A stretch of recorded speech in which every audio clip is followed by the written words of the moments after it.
એક સમયની વાત છે. એક સુંદર બગીચામાં એક સફેદ મોર રહેતો હતો.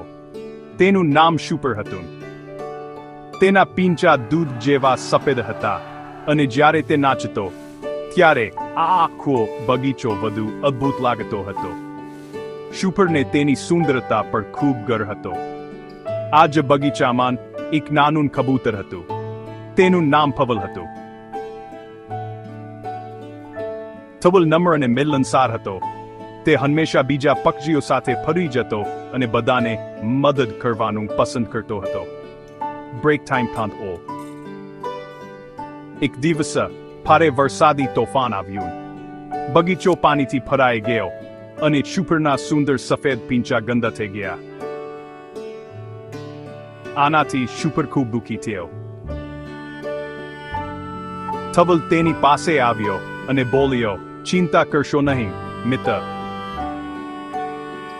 હું તમને ફરીથી સ્વચ્છ થવામાં મદદ કરીશ.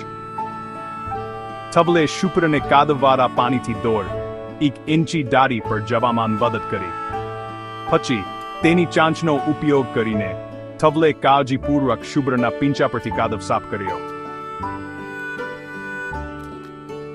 ધીમે ધીમે શુપર ફરીથી સ્વચ્છ અને સુંદર બની ગયો. શુપરને તેની ભૂલ સમજાય. તેને ફવલનો આભાર માન્યો અને કહ્યું, મિત્ર, સાચી સુંદરતા આપણે કેવા દેખાઈએ છીએ તેમાં નથી.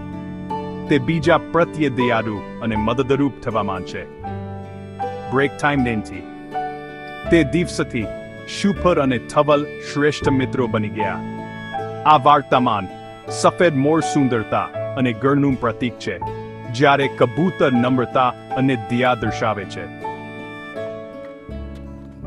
આ વાર્તા આપણને શીખવે છે કે સાચી સુંદરતા બહાર નથી, પરંતુ આપણા સારા ગુણોમાં અને આપણે બીજા સાથે કેવો વ્યવહાર કરીએ છીએ તેમાં છે. શું તમે આવી બીજી વાર્તા સાંભળવા માંગો છો?